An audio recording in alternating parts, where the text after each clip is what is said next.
Welcome to Complete with DLC, the only show with one less beard. I'm one of your hosts, Jacob Griffin, and sitting across from me is the no longer bearded baddie, Brad Knight. Brad, how you doing? I'm feeling kind of naked, not gonna lie. Feeling kind of naked. Yeah, you get a breeze on your face? Yeah, I'm not liking it. I don't like when I shave, because I don't like shaving, first off. Shaving's just terrible. Yeah.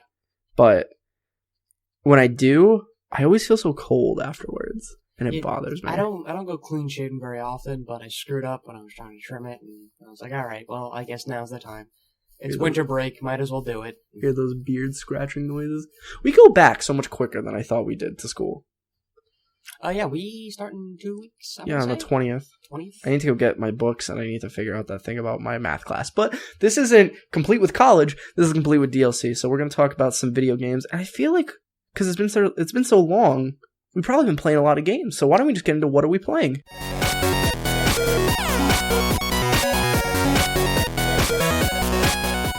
Brad, what have you been playing over our break? I've been playing a bunch of games. I recently got Rare Replay, so I've been playing a bunch of old Rare games. How is that? I'm loving it. It's got a bunch of the old. Oh yeah, has it got a McDonald's game in there? I wish.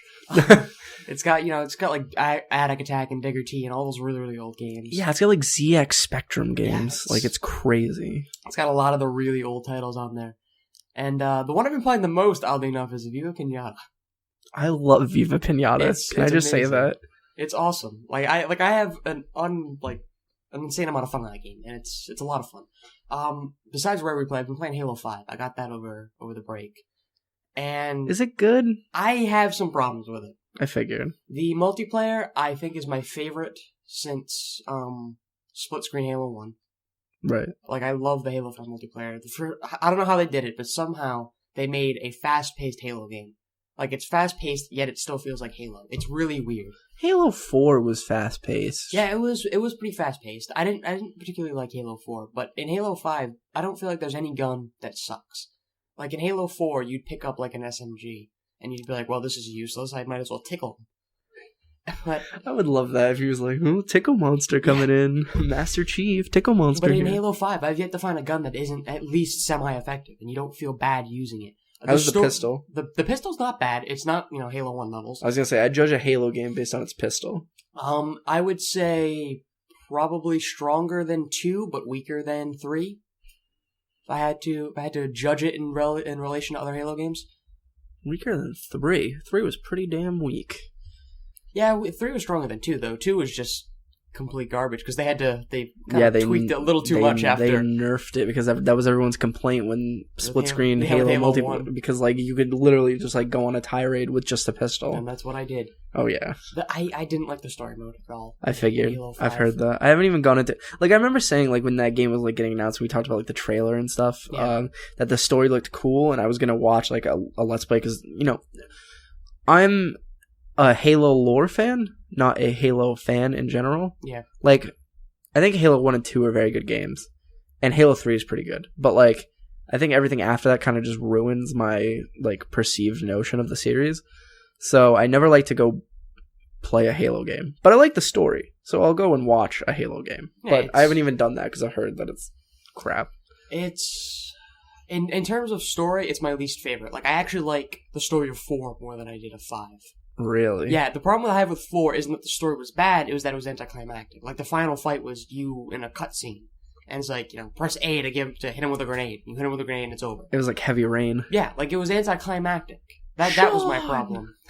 Have you ever seen the video where someone glitched out Sean No, constantly during the final cutscene of the game where they kill him? Sean? Yeah, during the final cutscene of the game, there's a glitch that you can get where when the killer's revealed and he's talking to you and he's about to kill you.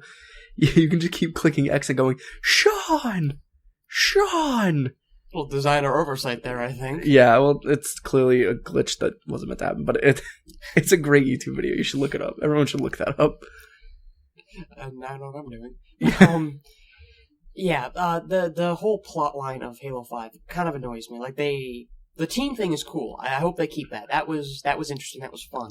So the main thing I've heard is that this whole Locke versus Chief thing doesn't exist. No, they hyped up the whole locking and Chief. You're hunting him down. You got to bring him in. I remember that live action commercial they made. It was really cool. Yeah, and they hyped it up so much, like, oh, you're taking down one of your most well-known heroes, and he doesn't, like, that doesn't exist. Maybe, like, a third, I'd even go maybe halfway through the game, you're chasing down Chief. Right. But, like, there's one fight scene between, which, granted, is an awesome fight scene, and Chief kicks his monkey arse. Right. I'll censor myself there so you don't have to edit this. I don't think monkey arse is really, like, censoring yourself, but whatever, I mean, I'll take it. It's close enough. I'll take it. But, yeah, it's awesome. But after that, like, they immediately stop trying to hunt each other and they team up. Really? Yeah, and, like, they make Cortana the main villain. And in, like, the stupidest way possible. Spoiler, Brad. Spoiler. I mean, the game's been out for God knows how long. My rule is after I think it's like, I'm gonna say a month. Oh, yeah, that game came out in October, didn't it? Yeah. Screw it, After then. a major holiday like Christmas, I mean, if you don't have the game by now, then you probably don't want it. Or you're just waiting for a sale. I mean, there are sales around Christmas. They didn't have sales on it, did they? I think so. Oh, man, I would have bought that. Actually, no, Oh, you know what? Completely just, guessing here, but I'm guessing they did. I'm going to go on I almost bought Rise of the Tomb Raider over Christmas break. I heard it was really, really good. Yeah, I know. It was on sale for $40. And I would have picked it up. I was frugal with my money, and I'll explain that when I get to my what am I playing. But have you played anything other than Halo disappointing you? I beat it in one day, too, which is really odd. It feels shorter. Like, it's 15 missions, so it's the same length as all the other Halo games. Short missions, though? It didn't, like, it felt like it. Like, I don't think they were actually short. I just felt like the game felt shorter. Like, right. I finished it in one session. I didn't get up. I didn't do anything. I just sat down and I finished it. Huh. And the way they made Cortana the villain really bugged me. I don't like it at all. And not because I don't think Cortana would make a good villain. I think she'd make a fantastic villain. Isn't Cortana dead? Well, no. So to bridge from 4 to 5, what happened was Cortana blew up with the Didact ship. Or they thought she blew up with the Didact ship. What actually happened was the Didact ship ran away, and she entered, like, essentially the Matrix is what happened. She essentially entered the Matrix. So she's basically Ultron now? Yeah, she cured rampancy by entering this program Matrix thing.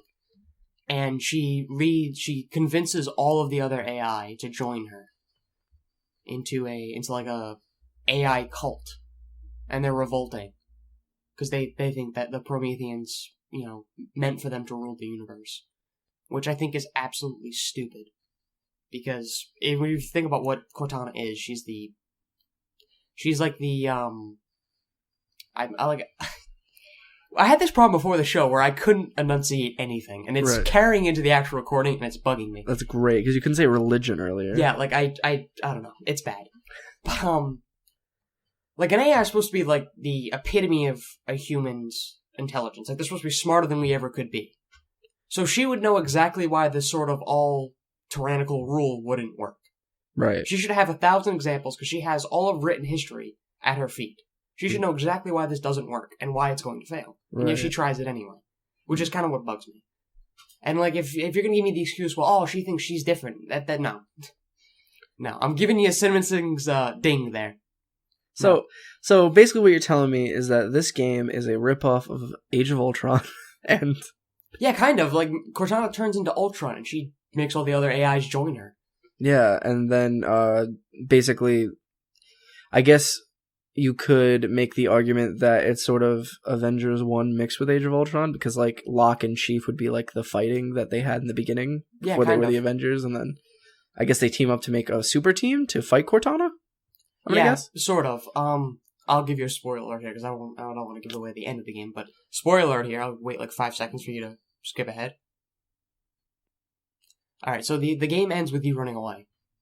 Like, you don't beat Cortana. Cortana finds the USNC Infinity. Right. Gets on board, and they immediately have to get her out of there, and they run. And the final cutscene of the game is the ship's captain dude, I forget his name. And he's like, they're like, oh, you're just gonna run? No, it's not soap. It's soap. They're asking him, like, oh, we're just gonna run? He goes, we have to run until we learn how to fight. And the game ends there. Oh, that's actually awesome. Yeah, like, it's a cool, it's one of the only points of the game that I thought was kind of cool. But, that's actually a really awesome, like, ending, I think, for a video game I think it fits, because, like, they wouldn't know how to deal with Cortana if she were to turn, because she's the best AI. Right. Of all of them. So, I think the ending kind of saved it a little bit. I think that was okay. But overall, I'm disappointed in the story. I hope they make it up with Halo 6, I guess. or whatever they decide to Yeah, call no, it. they're not just going to skip straight to 7 after 5, bro. Well, it feels weird though. Once you start getting into like the higher end numbers, you feel like you're getting into Final Fantasy territory, and it just starts sounding weird. I'm trying to think if there's ever been a game that goes into higher end numbers besides that. Besides Final Fantasy, Yeah. Street Fighter, Well, Street Fighter's on Street Fighter. Street Fighter, Street Fighter's. Street Fighter. Don't make fun of me. Street Fighter's on 5 now. Well, they have like all their random versions, but like, Yeah. they're only technically on 5. Sorry if you hear my coffee cup clicking on the audio. I apologize. Yeah, why don't you just leave it open? I force a habit. Oh, right. So is that all you played? Was Halo 5? I'm sure there's more, but I don't want to ramble on. So, Jacob, what have you been playing this week? That's what the people want to know. Yeah, I mean, I'm clearly the fan favorite Yes. here. Like if anyone's gonna dress up as one of us for Halloween, it's gonna be me. Yes. I'm the Darth Maul of this. So horribly unappreciated with not enough screen time, you died too early? Yes. Or I guess a better representative would be I'm the Rock of this podcast. I'm the People's Champion. People's Champion? Yes.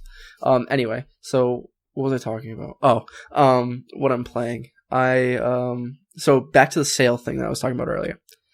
I went on because Xbox is having it seems like a countdown to New Year's sale, but for some reason it's extended past New Year's. So it's anything for more money, right? New Year's is, it's up until February as far as I'm concerned. It's still going on right now, but I was frugal with my money. I had gotten a $25 Xbox gift card for Christmas from my friend Matt. Shout out to Matt. And then I went and bought another $15 card to get the things that I wanted to get. I'm sorry, I'm not laughing at you. I was going to make a stupid Daredevil joke, and I thought better of it. No. Make the Daredevil joke. I was going to make a Matt Murdock joke. Of course you were. I was going to joke about how he found the gift card in the store, but I mean, okay, continue. Did you see the trailer for Daredevil Season 2? No, but it premieres on the same day as Batman v Superman. No, it's not. It's a week early. Is it? Yeah, I heard it was the same day. They announced the release date today, and the trailer was pretty cool. It was like all shots from Season 1 in like a church, and like the church like windows like implode in. Cool. It's a really cool looking trailer. But stop tangenting, Jacob. I bought NHL 16 and UFC. Now I know what you're saying, Jacob. You don't seem like the sports game kind of guy. You'd be right. The only sports game I buy every year is MLB, the show, because I really am a big baseball fan.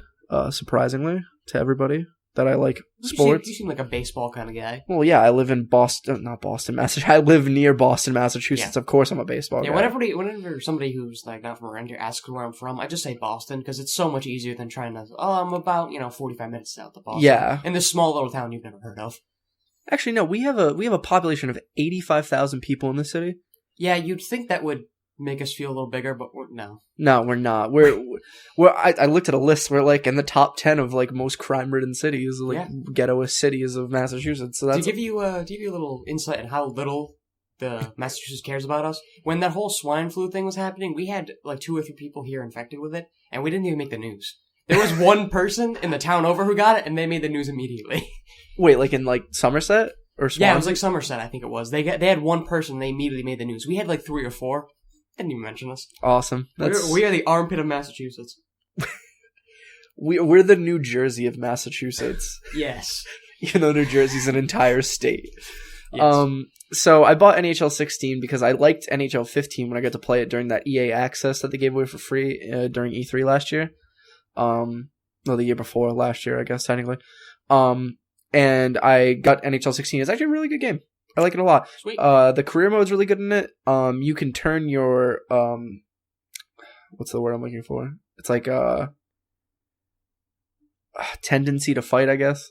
So I turned it up all the way because it doesn't cost skill points, and I just want to fight constantly. And UFC is really good too. I know a lot of people like to poop on UFC, I guess, because I don't want to swear. They like to poop on UFC, the game, because they don't think it's that good. But I like it a lot. It's fun. It's very visceral hits to the face. And I like punching people in the face. Other than that, haven't played a lot of those games either. Like, I played it for a little bit. But I also borrowed from my cousin the Uncharted Nathan Drake collection, because she's getting surgery, so she's not going to be able to play it. And I really wanted to play it before Uncharted 4 comes out. Speaking of which, that should have been the news. That got delayed to April. Did it get delayed? Yeah. I didn't see that. April something. It only get delayed like a month, so it's not that big a deal. But I'm playing through Uncharted 1 again. That game is rough to get through. It's such a small game compared to the other games, I realize. Because, like, I've never really played through all of Uncharted 1, but it seems like it all just takes place on this one island. If I remember correctly, it's been a long time since I've played Uncharted 1. I don't remember, honestly. Yeah. I think. I like it. It's very small compared to other games, but there's a lot of stuff about it that I don't like a lot. Like, I think the characters are more annoying in Uncharted 1 than in the other Uncharted games. Like, I don't know, something about Nate's dialogue in Uncharted 1. It's very rough. It's very rough. You can tell, like, there's, like, they're laying the groundwork for the series. Yeah. And, like, I guess it sucks so much because I'm, like, really excited to get to 2. Because, like, 2 is, like, my favorite one. But I have to get through this game. The best? Yeah, a lot of people like 3 as well. My thing is, I think the reason why 2 is so good is because, well, for one, 2 was the first one I played, so maybe that's why I like it so much. And it seems like from going from Uncharted 1 to Uncharted 2, it's like night and day, like 2 very different games. Really big improvement. Very big improvement. Whereas when you go from 2 to 3, it's a minimal improvement. So that's why a lot of people are higher on 2 than 3. But 3 is a very good game too. So yeah, just trying to get through Uncharted, Drake's Fortune, so that way I can get to Uncharted Among Thieves. I just realized that every other title in that series is kind of the same thing. What? Like, Uncharted 1 is Drake's Fortune, but then Uncharted 2 is Among Thieves, and then Uncharted 3 is Drake's Deception, Uncharted 4, A Thief's End. Kind of keeping that Boom. theme going.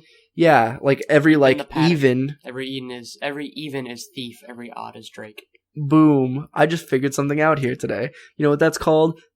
Symbolism, I guess. I don't know. I don't think that's symbolism. No, I don't either. I'm not an English major, though. Let's get out of what we're playing. It's really long, what we're playing this week. Yeah, you took up most of the time. With your Halo I'm a discussion. chatterbox today. What can I say? But we got some news to go through. A lot of news. Yeah. Prepare for a long episode, guys. Strap in. Strap in, strap on. Whatever floats your boat. You know what I mean. Float your goat. Wait, what? And let's get into the news.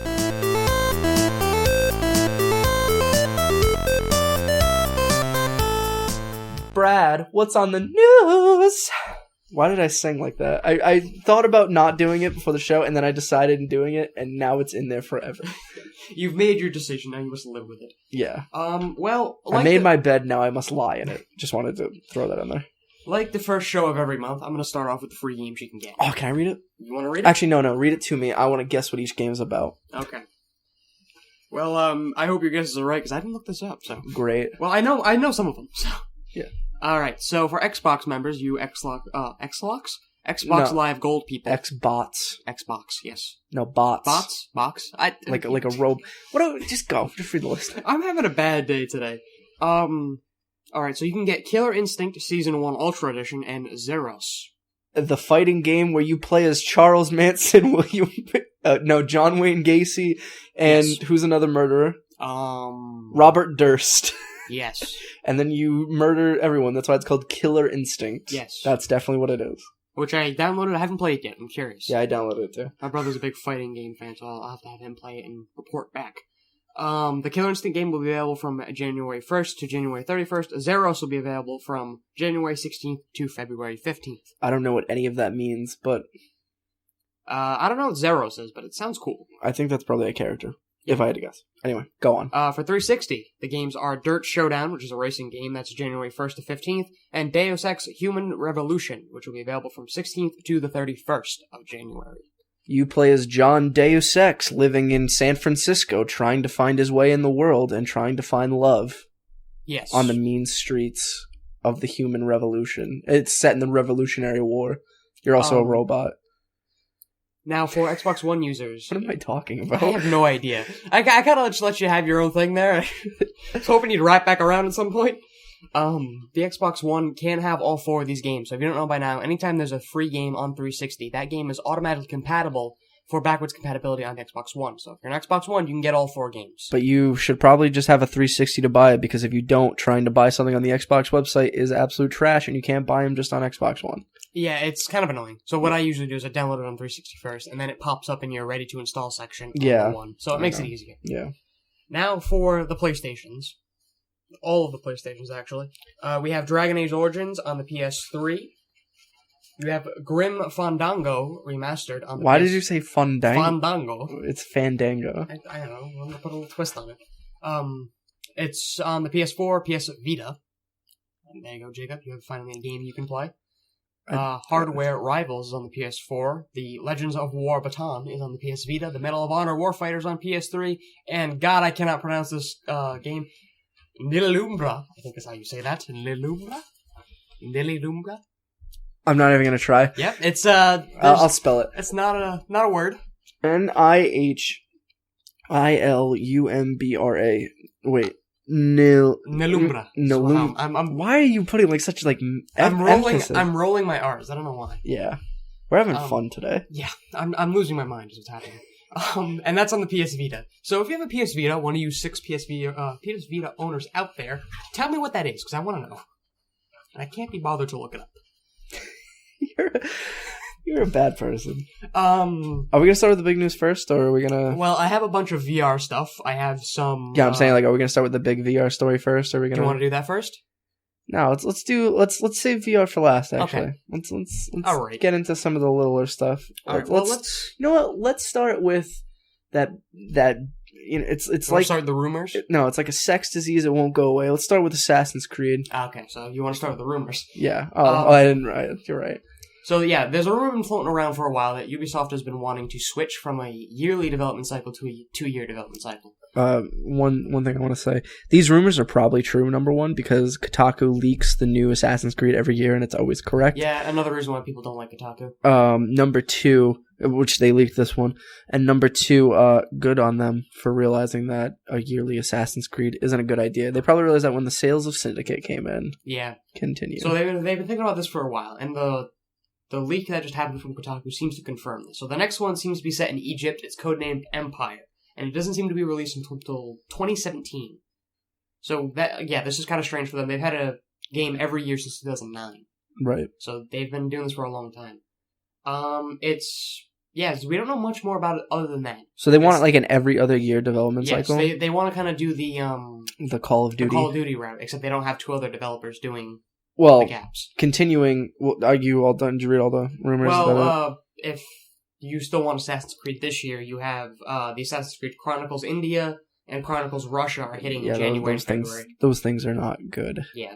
And the movie's hitting in December, so... Oh, I'm excited for that, actually. Yes. What was I going to say? Oh, so, the way I think that's going to go with the every other year thing, that's a good thing, first off, because Assassin's Creed's getting kind of fatigued a little bit, and that's the kind of thing I think Call of Duty needs to think about, is that every year, essentially Call of Duty is the same thing, if you really think about it. Which is odd, because you have 3 developers working on it. You'd think there'd be some wide variation in there. Yeah, I mean, well, some of it's getting there now, because some of them have their own little gimmicks for each one, like Advanced Warfare was the exosuits, this one's the, wall running. Like, Treyarch games are never the same as, what's the other guys' names? Infinity Ward? Yeah, those guys. Yeah.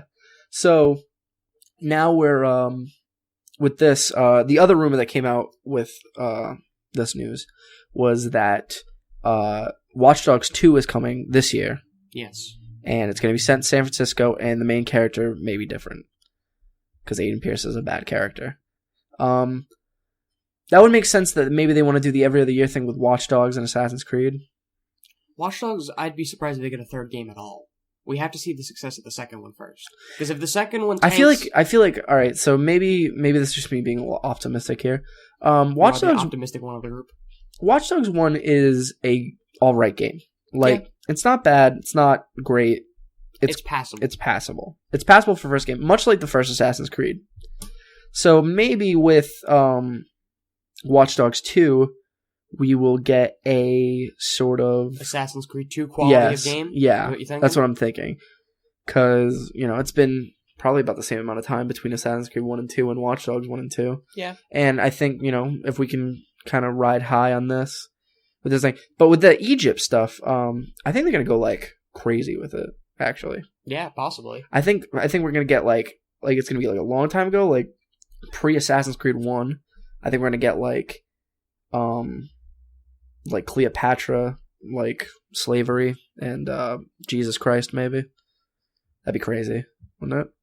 Like if you, like, you know how like they have Leonardo da Vinci missions? Like what if there's Jesus missions? I don't think Cleopatra and Jesus were alive at the same time. No, they were. Probably. You sure? I think so. I don't think that's true. Listen, I haven't read Again, not a history major. Haven't read the Bible in a long time. I don't think Cleopatra was mentioned in the Bible. No, she probably is. Yeah, she was pretty important. She got around. I'm sure she was in there somewhere. Wow. Were you just implying that Cleopatra I mean, I think... banged everybody in Egypt? I mean, they had to pass the time somehow. So overall, I think this is probably true.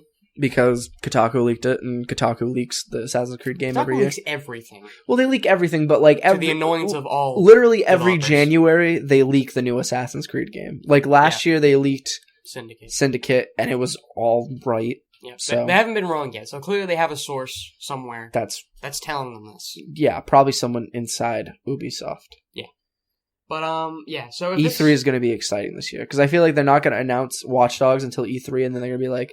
And Watch Dogs 2 this November, they're going to pull like a Fallout 4. Yeah. Which would be cool. Yeah, that'd be pretty cool. Well, I mean, I feel like it's going to... People are not going to be as excited for it as the first one. So it's going to take those few brave souls out there who are going to buy it anyway. And kind of test the waters. I'll give it a shot. Like, I liked the first Watch Dogs enough. Like, the driving was terrible in it, but... Yeah, that's what I kept hearing. That was the only real, like, besides, like, the character being a bad character, that was kind of, like, the only complaint I had, was that the driving wasn't very good. Other than that, it's not that bad of a game. Yeah. It's not everything we were promised. Like, it's not, like, the second coming in video game form like we were promised, but it's not bad. Yeah, they kind of sold it kind of high on that one. Yeah. Alright, so, moving on here, we have a big hole in my jeans. What? I have a hole in my jeans. I was wondering what you were doing. Yeah, I'm not, like, touching myself. Anyway, go on. Jesus Christ. So, we have a big esports news story here. Yeah, I have some things I'd like to say about this. So, Activision Blizzard has purchased Major League Gaming. Now, it happened late last month, rumored for around $40 million. Activision Blizzard confirmed the purchase, but they refused to comment on the price they paid for it. So it makes me think... No, they confirmed it. Did they confirm it? The story that I read said they refused to comment on the price. It was something like, I want to say like $400 million. I heard $40 million. Oh, $40 million, maybe. I know there was a 4 involved. I think they paid more for King than they did for MLG. Well, they wouldn't have paid this much for MLG, but a lot of it was to cover MLG debts. Because MLG was in a lot of debt. Really? Yeah, so a lot of it was covering debts. So from what I understand of the purchase, the MLG co-founder and CEO Sundance Di Giovanni, there's a D in front of that, as well as the rest of the MLG team are staying on to help lead the expansion. So they're not going anywhere, they're not replacing anybody. They're just, they're absorbing into the conglomerate that is now Activision Blizzard. That's an interesting pickup for Activision. Makes sense. Yeah, it's not the first time they've done this kind of thing. There was an IEM a few years back.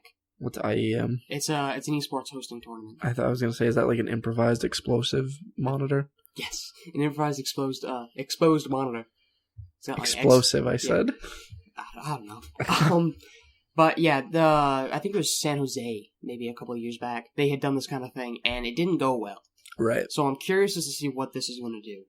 I mean, MLG is a big enough name that I feel like... Yeah, so from the general consensus that I got was that they did this to increase MLG's resources. So MLG is still going to be running everything. All the tournaments are still going to be under the same name, but now they have the wealth from Activision Blizzard to pull from. Right. So they got Bobby Kotick financing everything. Yeah, so Activision Blizzard had said that, because they had saw MLG's potential, the fact potential, that it's like the biggest Major League Gaming thing in the world. Well, their official quote is MLG's ability to create premium content, its proven broadcast technology platform, including its live stream capabilities, strengthens our strategic position in competitive gaming. So essentially, they did this to make it so they can be a scene in MLG and esports as well. They already are a scene in esports. I meant Activision Blizzard, not MLG. Yeah, I know. I'm saying Activision Blizzard already is. Yeah, but they have Call of Duty. They have StarCraft. That was run through MLG. Oh yeah, you're right. So now they're running it themselves. All right, yeah. They basically get all the good stuff. So essentially, it was like, listen, we want to do esports, but we don't know how to do esports. So we're gonna buy you, and you're gonna do it for us. It's kind of what this seems to me. I'm honestly shocked that that's such, like, I feel like that's such a low number for MLG. I don't, because MLG's not that old.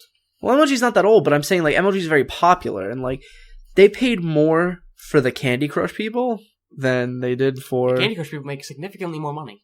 Probably. But, like, still, they spent $4 billion on that. Yeah. Didn't they? Right? Yeah. Something.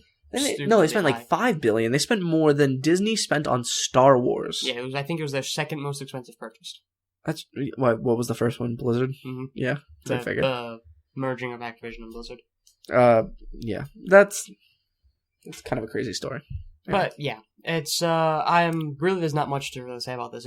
It's a wait and see game, just to see how does MLG use the new funds that they have, and does Activision Blizzard stay true to their word and make sure that they don't screw with anything.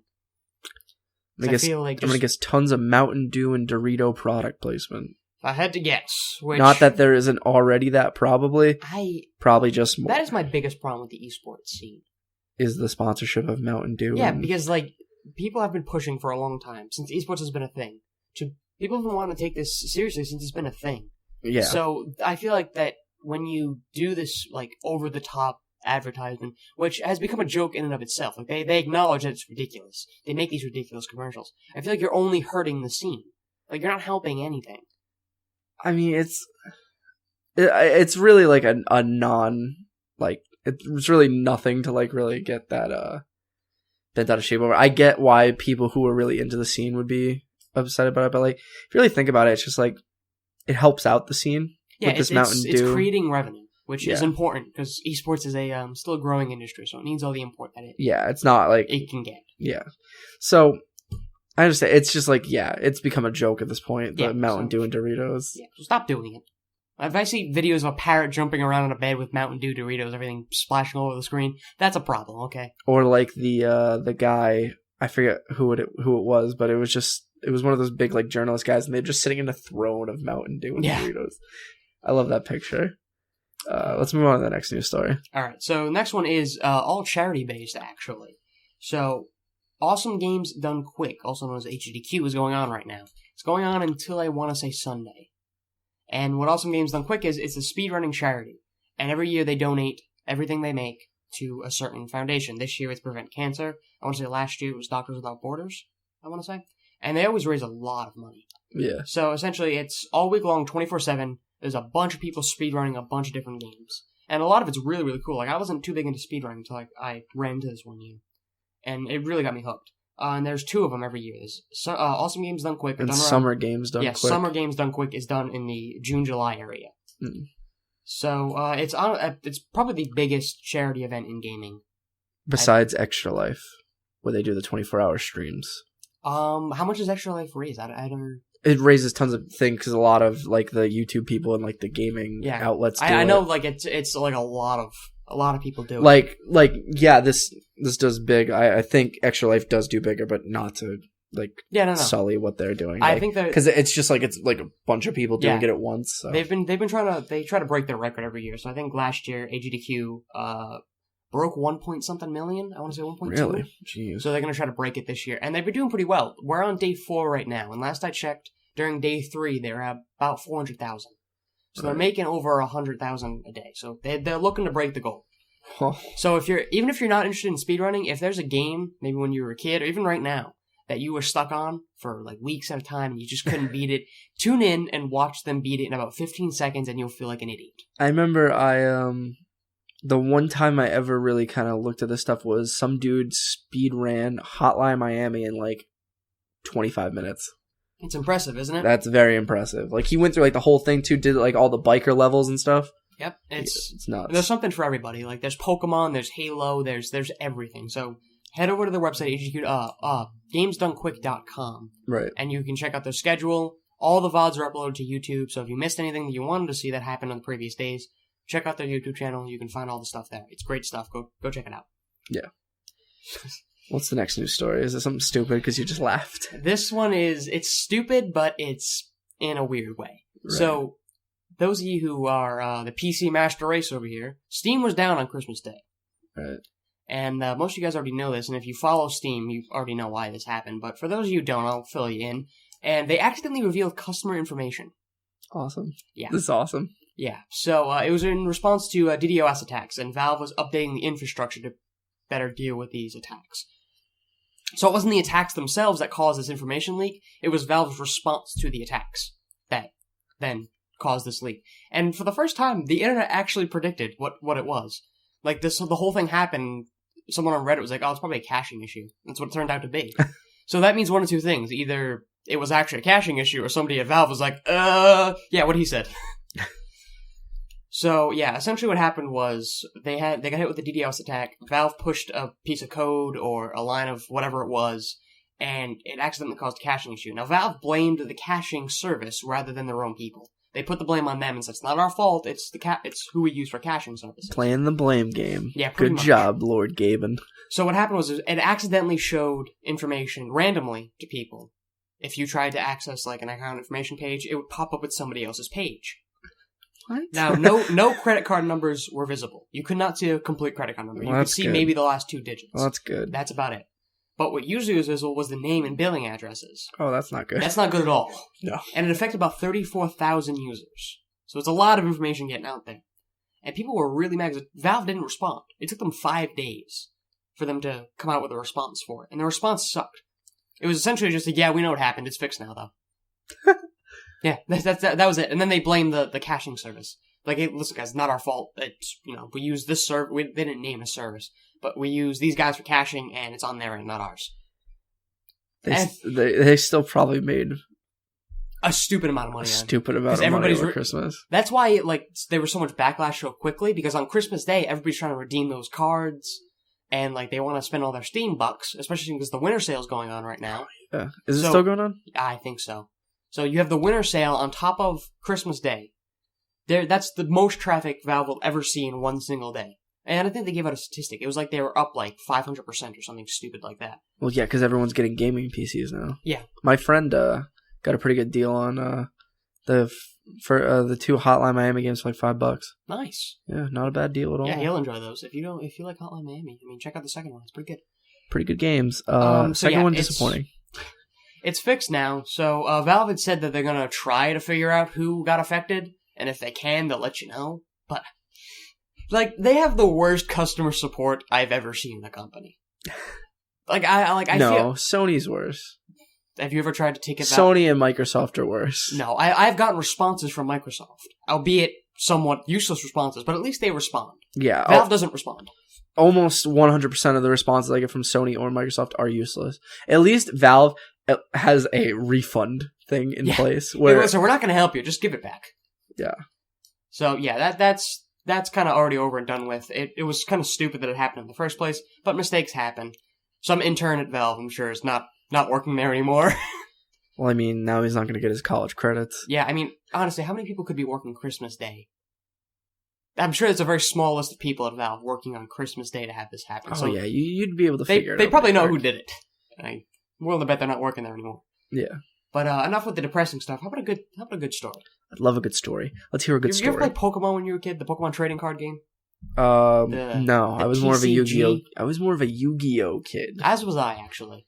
I played both. But I had both. I don't know where any of my Pokemon cards are, though. I think I still have mine in a binder somewhere. I have to find them. I have tons and tons of Yu-Gi-Oh cards. I know I have one page of Japanese cards that I don't know. I remember how I got them. But... You know what the weird thing is? I had Yu-Gi-Oh cards. I don't think I ever played Yu-Gi-Oh with anybody. Really?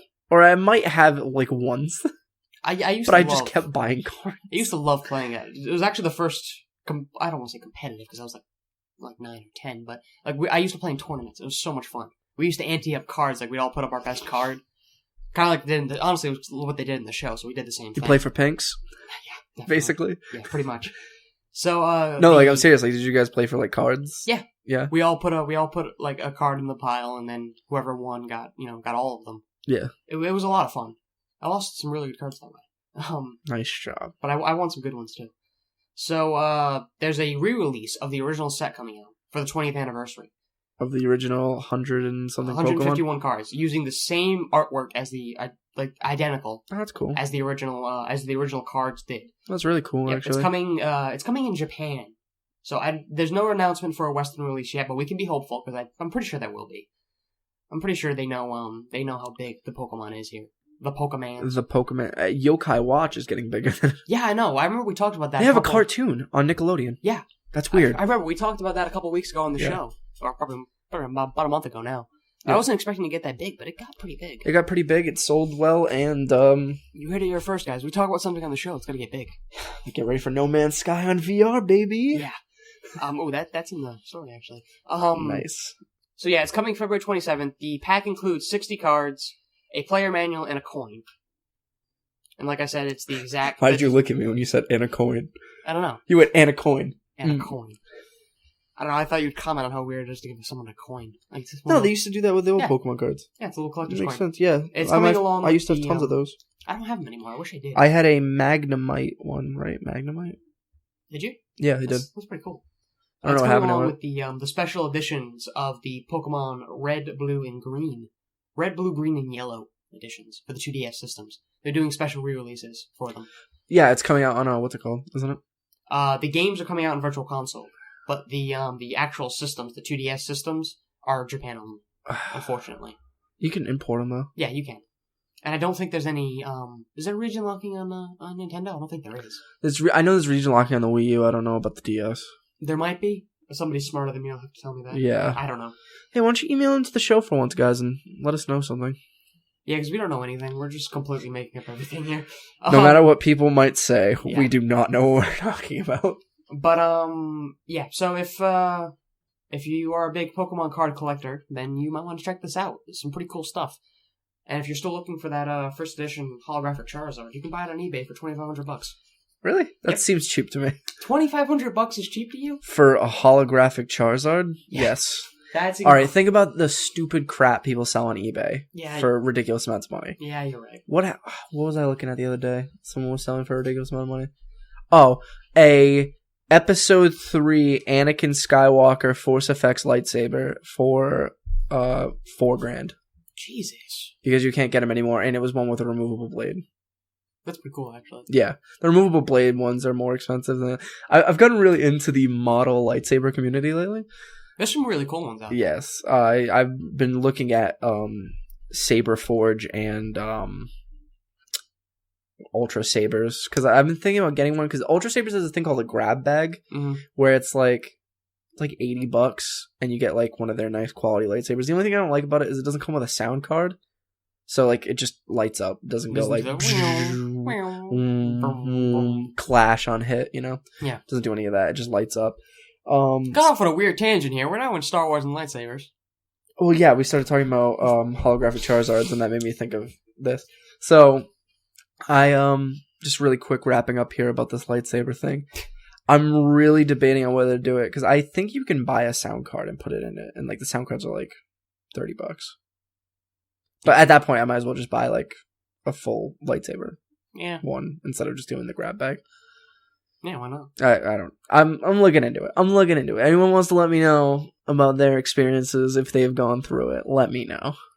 I'm sure they'll be more than helpful in their recommendations. Yeah. But now we have the good stories. Oh, we're finally into the final stretch of VR. We're in the... How many VR stories do we have? 2. Awesome. 1 Oculus, 1 Vive. Which one do you want to do first? Vive. You want to do Vive first? Yeah. Okay. So, the newest version of the Vive headset, which they're calling the Vive Pre, for some reason. Pre-release, probably? Maybe. I have no idea. But, a while ago, Vive was delayed, because they had said they had some announcement, some innovation that was game-changing. They could not launch the Vive without, so they had to back it up. I have no idea if what I'm about to talk about, is the innovation that they were mentioning. They don't confirm that. I don't think it is, but it might be. I'm sure if other podcasts I've listened to don't seem to think it is. So I'm inclined to believe them. But I think I know what it is. But I don't know.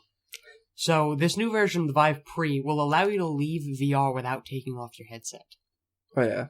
Which is really, really cool. It has a front-facing camera at the front, which allows it to do this. So it's just got like a camera in the headset. Yeah, it's like right between, right where you pointed, like right between the eyes. Yeah. And it's not quite as simple as it sounds. Like you're not just strapping a camera on the front of it and it's showing you what it is. It's really complicated. That seems like it's gonna like mess up some people. Like there's gonna be some sort of delay. That's what you think, but apparently it works really, really well. So what it does is it takes a 2D image of whatever it's looking at, and then kind of fakes it into a pseudo 3D image. So they have a remote for it. So you click the button and you swap into real world mode is what I'm calling it. And then you look around and it has like this bluish tint to it. And it's really accurate. You can read the person who tested it here, the article I was reading, he was able to read the banners. He could see every outline of the room. Like, he had really good detail of the room around him.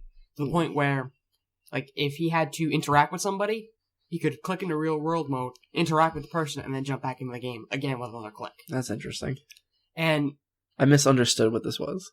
So essentially what it is it's to make it so you don't break immersion. Now, you would think, well, if you're switching to real world mode, that's going to break immersion, right? Right.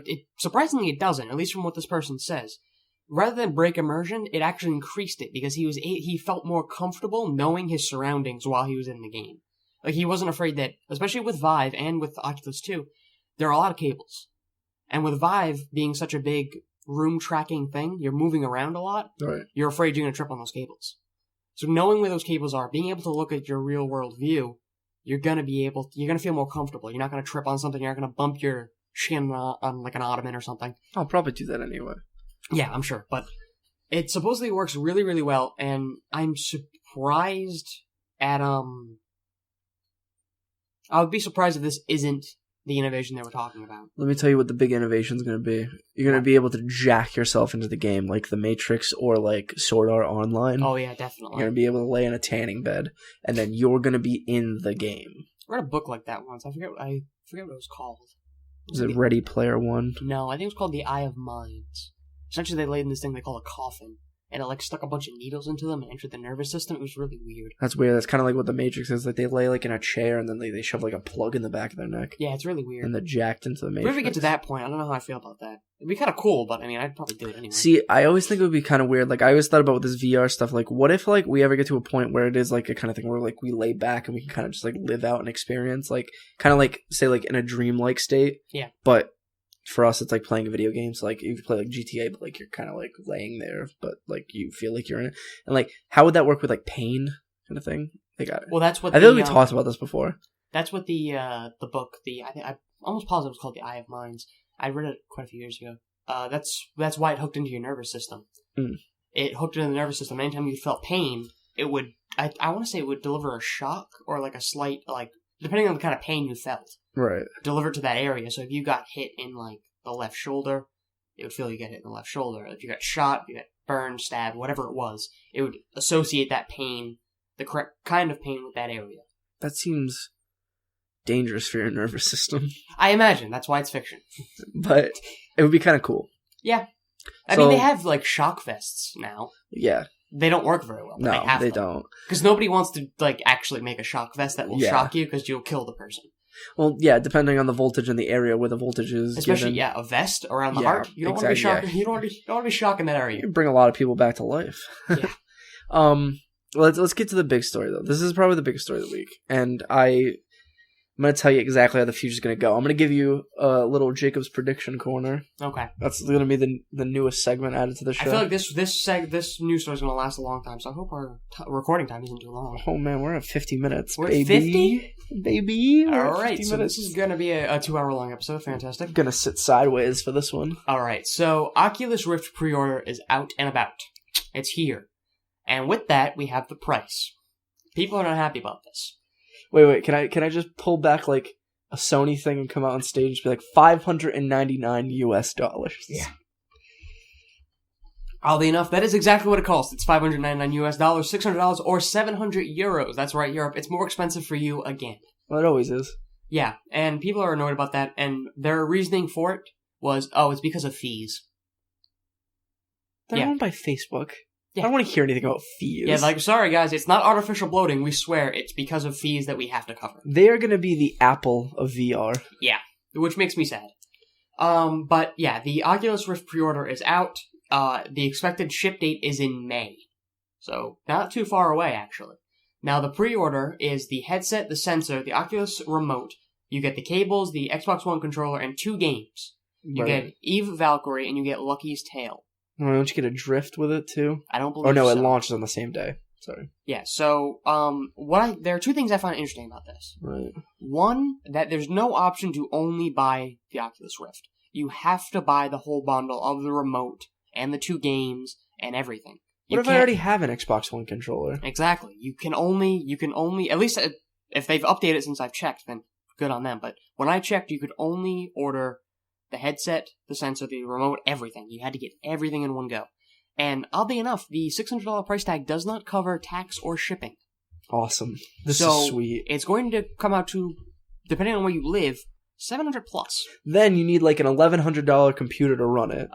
Yeah. The minimum specs for an Oculus Rift, if I remember off memory here. No, wait, I sent you it. I'll just read the screenshot that I sent you. A 970 GTX or an equivalent 8 gigs of RAM. I believe at least a 4960K, and I think that's everything. CPU processor. Yeah. The exact things are NVIDIA GTX 970/AMD R9 290 equivalent or greater, Intel i5 4590 equivalent or greater, 8 gigabytes 45. plus of RAM, compatible HDMI 1.3 video output, 3 times, like you need 3 USB 3.0 ports and 1 USB 2.0 port, and Windows 7 SPI 64-bit or newer. So you need a newer case and a newer motherboard. So those of you who... Or you could just buy one of those adapter things that have like multiple USB ports on them. Yeah. So which would probably be the cheaper option. At first, so you want to talk about how our impressions on this? I always thought from like day one of VR I was never going to get the Oculus. Because, well, for one, I was never going to have the computer run the Oculus. Yeah. Unless, like, very far in the future. But this just kind of was the final death nail in the coffin. And I'll get into more about how I think Oculus, maybe because they're going to be the first to market and they're going to be the only one that's out there, they'll do fine at first. But when we get into Jacob's prediction corner, I'm going to tell you why they're probably going to overall fail. In the eyes, at least, of this Facebook deal and of like the amount of money it's cost to make this thing. I'll get into it. I think at first when I saw the $600 price tag, I was kind of annoyed. I'm like, that's kind of expensive. And then I sat down and I thought about it, and I'm actually okay with it. I think that's a reasonable price. And let me explain myself for you crucifying me here. Yeah, I'm about to. Yeah. I'm about to. So I think that's a reasonable price for 2 reasons. One, they are the first on the market with no competition. They are the first to consumer VR. And as I know we've been talking about VR forever and ever and ever, but they're the first. And the first generation of anything, doesn't matter what it is always ridiculously expensive. There's no exceptions to that rule. So this is the pinnacle of gaming right now. You cannot get more advanced than VR. So to ask for a first generation top end gaming, I think $600 is reasonable. Like, they're not going to give you something like this for $300 because they're going to sacrifice quality if they do that. Here's the thing, right? You say sacrifice quality, right? Yes.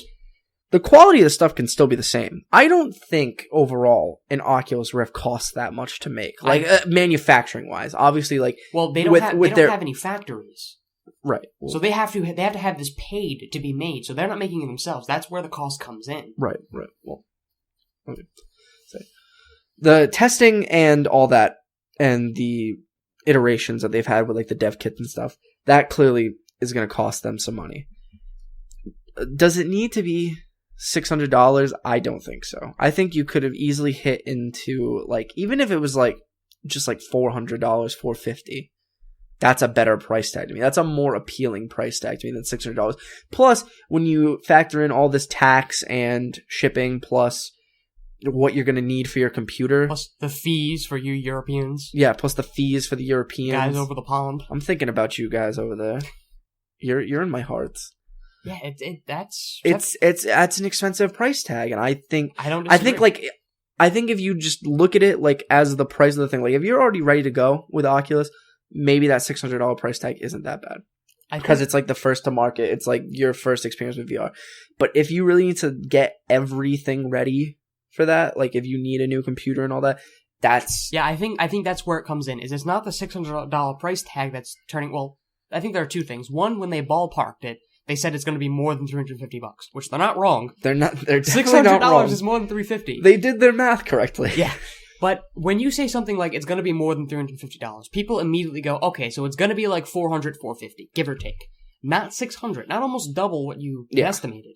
So that, I think, if you had just not done the ballpark, this would be a little more acceptable. And on top of that, because you need the, $1,000 PC or $1,100 or whatever I think I did a build for it, like a minimum Oculus VR build. Yeah. I think I got it down to like $900. Even still. But I think that's where the problem is. There are two people looking at the Oculus right now. There's someone with an already built PC going, I want to get into VR. Yeah. I think that's a reasonable price tag for you. And then there's the people who go, I don't have a PC, I have nothing, but I still want to get into VR. This is not your headset. Your headset is going to be probably the PSVR. Now let me get you into Jacob's Prediction Corner, because that was a perfect segue into it. And I'm going to tell you exactly how this is going to go down, right? Okay. Jacob the all-knowing here. So CES is going on right now. And did it end yesterday? Or is it still going? Maybe. I don't know.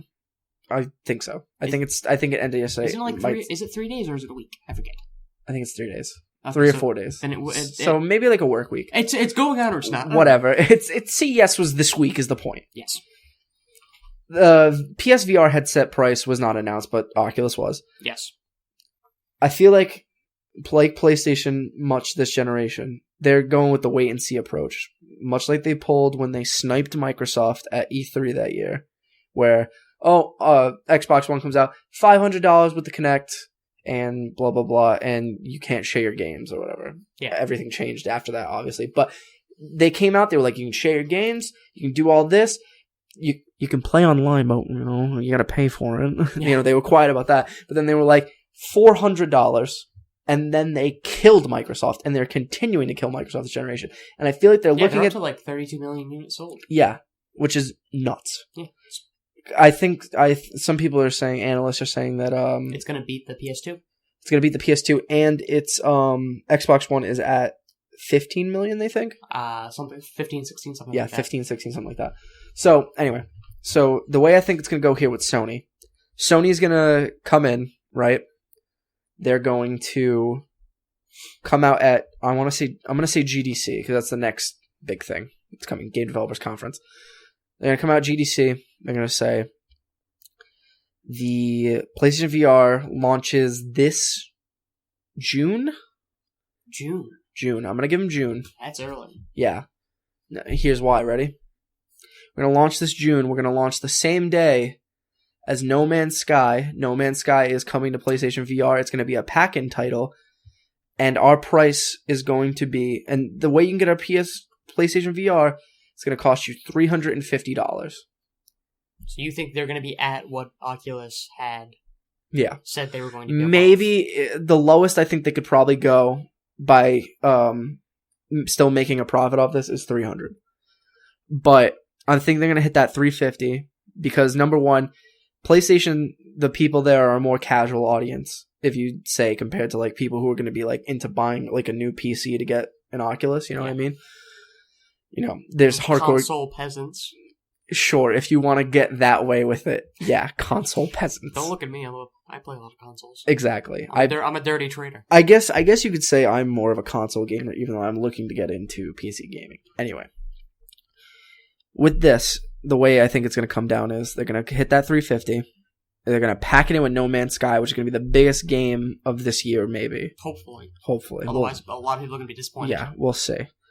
Because they announced June 2016 as their release window. Yes. So I think if No Man's Sky slips into July, feel free to say PSVR will slip into July. Well, I think it's fine to say that No Man's Sky will come out before PSVR.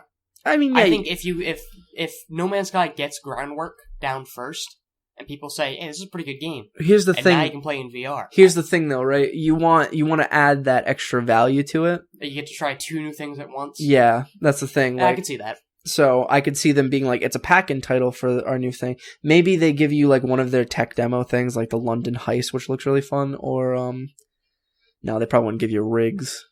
No, probably not. That game looks actually like really fun though. But so that's my prediction. I think they're gonna come out. They're gonna snipe Oculus, and say what you will. Maybe it's a lesser powered machine, but I think that for what people are gonna want to do with VR, PSVR is going to work fine. A lot of the demos that I've seen, people are saying it's really good. It's really immersive. As far as I know, PSVR is still considered the most comfortable headset to wear. Exactly. Which is really important. We don't know, though, about this new version of the Oculus. It could be more comfortable. They could have figured out that problem. Yeah. Another big thing about PSVR is that I've heard it's comfortable to wear with glasses. Yeah, that's going to be a big deciding factor, too, with this stuff.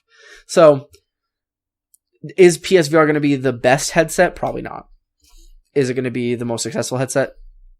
Probably. I think I agree that it's probably going to be the most successful because it's the easiest to jump into, but I disagree with your price point. Really? Yes, and let me explain why. Okay. So, when looking at the specs of the Oculus versus PSVR, side to side, they're not too far off. Right. They're pretty close, which tells me that the way PSVR works is it plugs into this little black box, which then plugs into your PlayStation 4.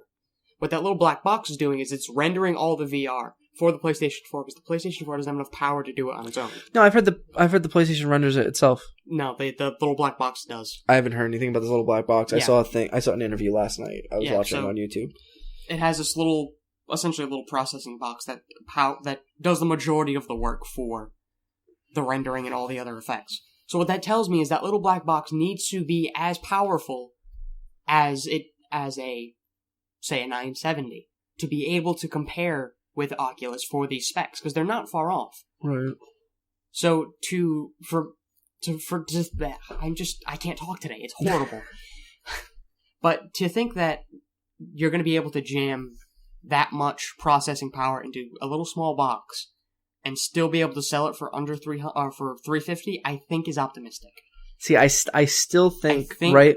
I feel like they're gonna sell it at a loss here, right? Because they want to seem like the better option for just people who want to try VR. So I feel like you can hit 400 and people still be like, all right, whatever. It's still cheaper than Oculus. I think probably 5. I think 400, 450. If they're really pushing it, maybe 500. No, but I don't think they'll ever get. I feel like at the most you're gonna get is 450 is 400. No, I don't even think they're gonna go to 450. I think 450 will probably be as high as they want to go. Yeah. Any higher than that, they're any higher than that, they're gonna be like that's too much.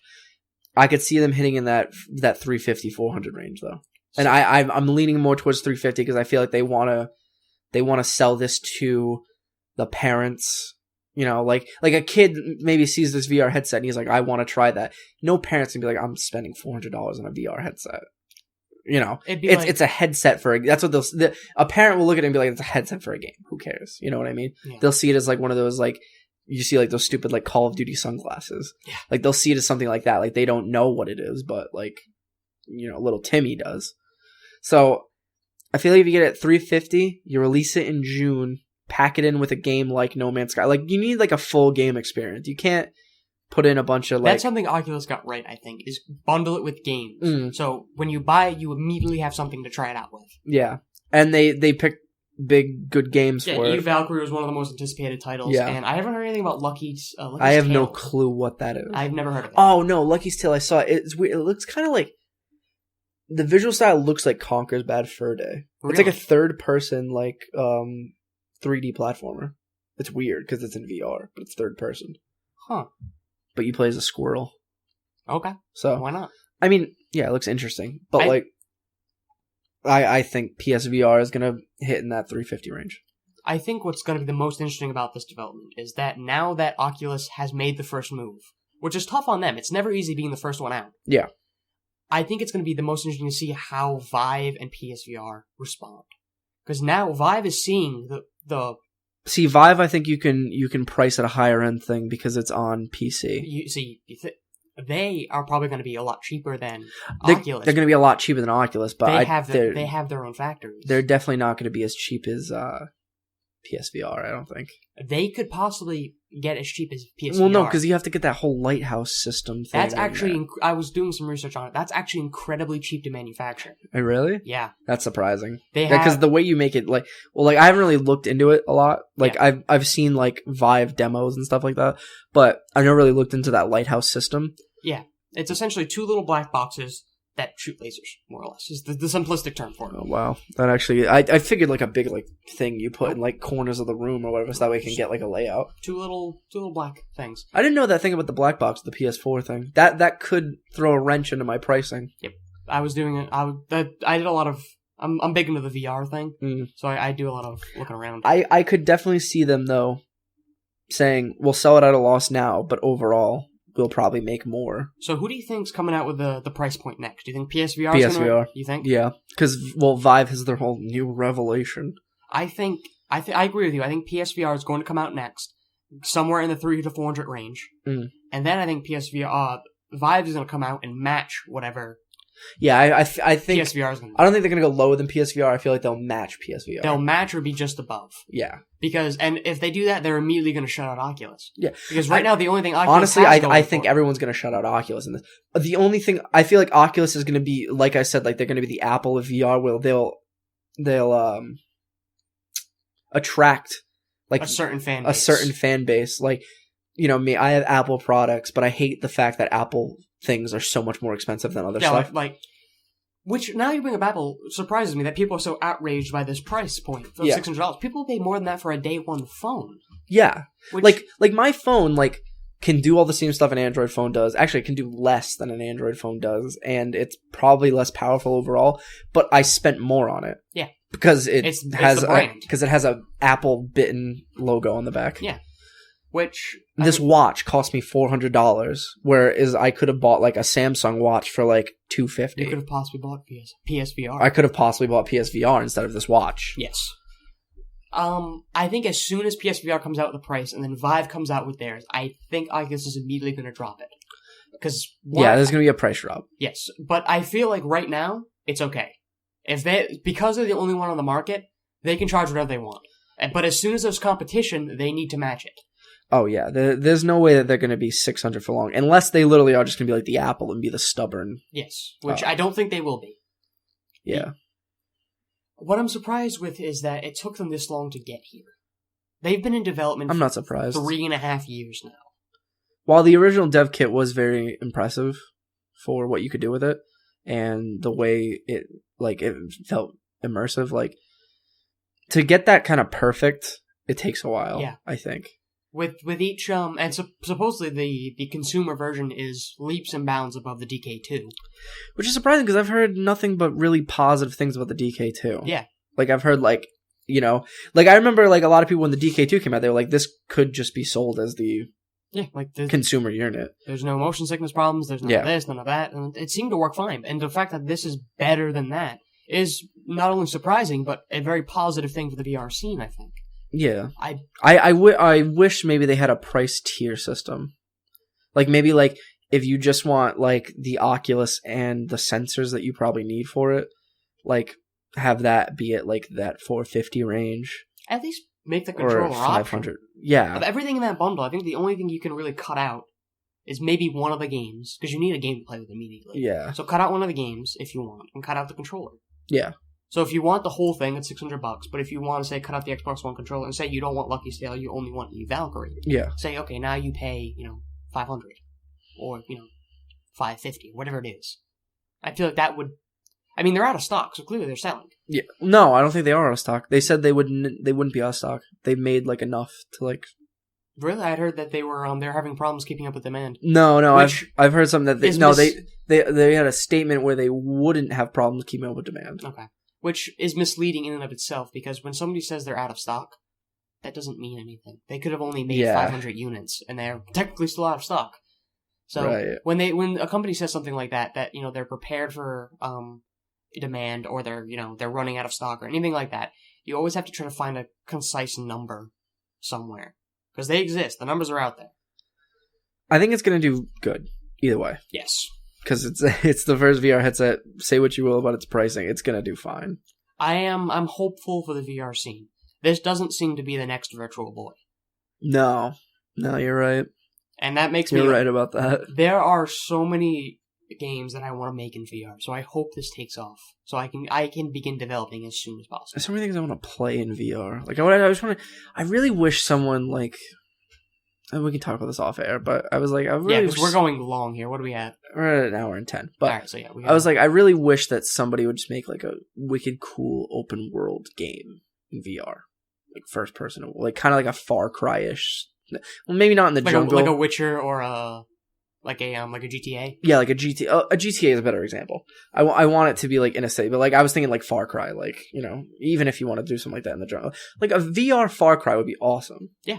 Well, I think the problem with that is if you do any of these brand name titles in VR, brand name titles, maybe not VR Far Cry, but like Far Cry, like the idea.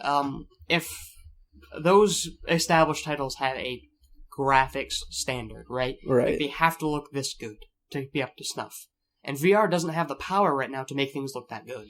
Yeah. Well, not that VR doesn't have we don't have the power. We don't have the technology to make things look as good as... Like if you're just displaying it to a TV. Yeah.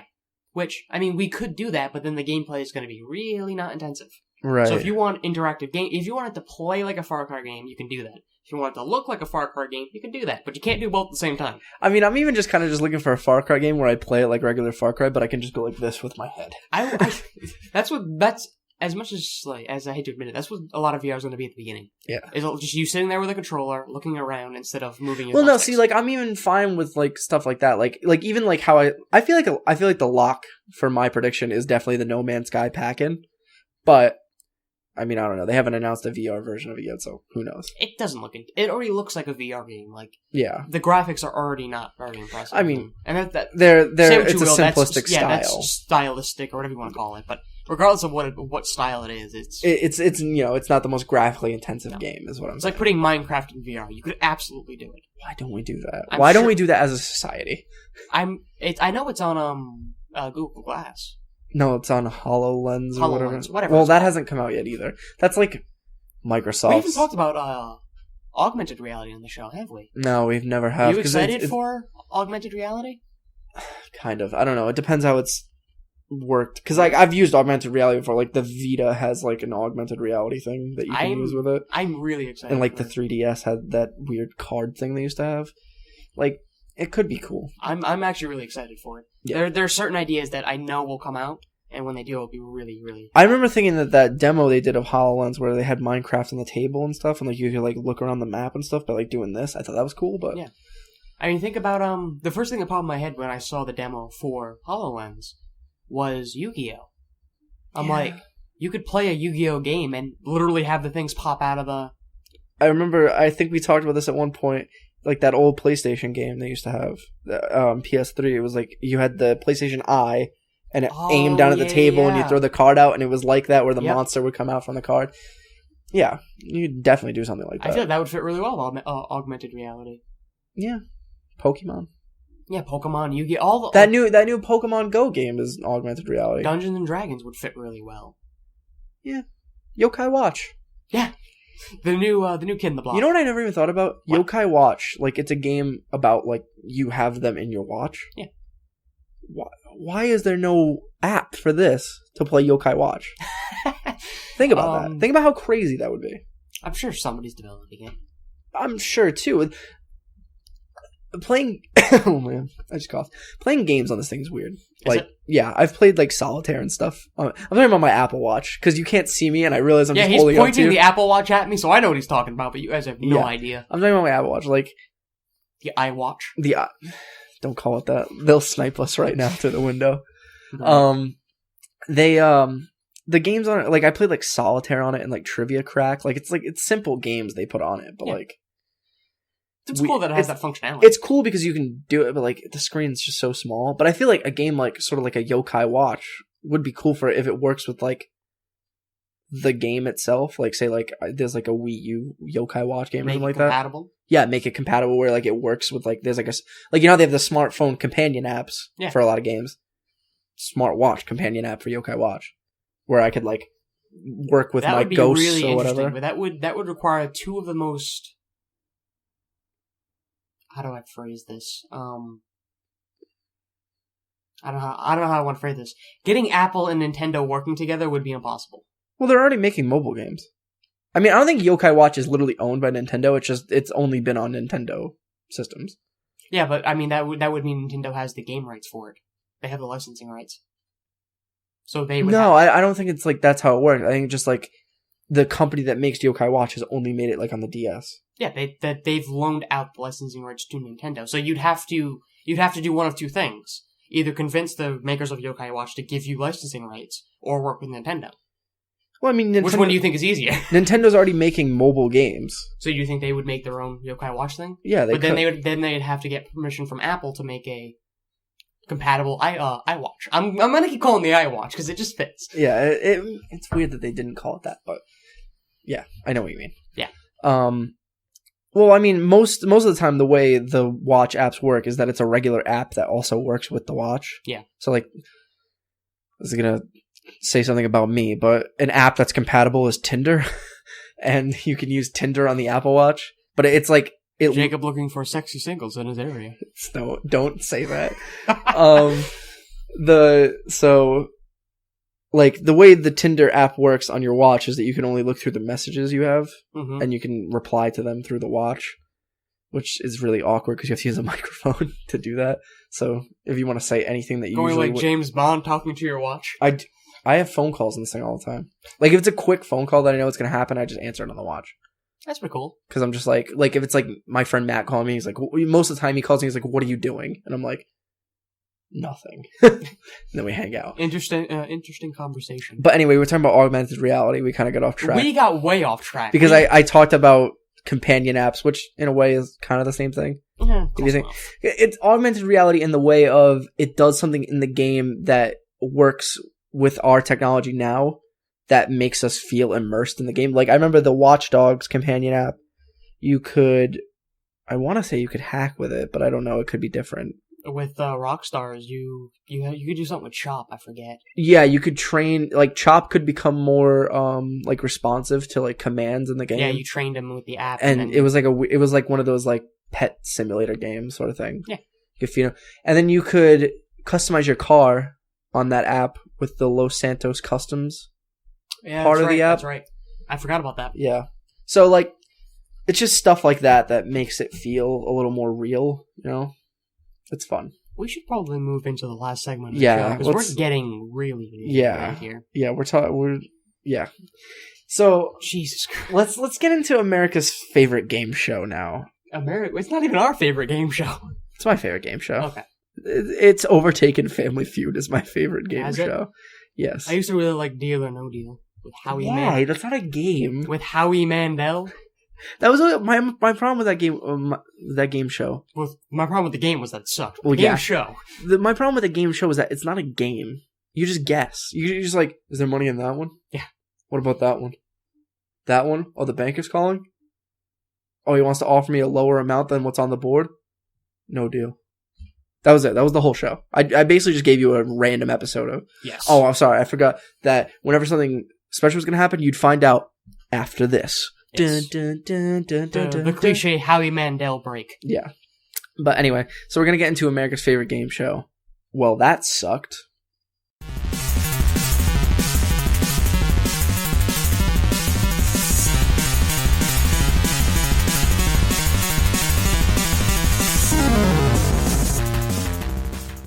Welcome to Well That Sucked. The way the game works is simple. I give Brad 3 randomly selected games and he has to tell me which of the group is the worst rated according to Metacritic.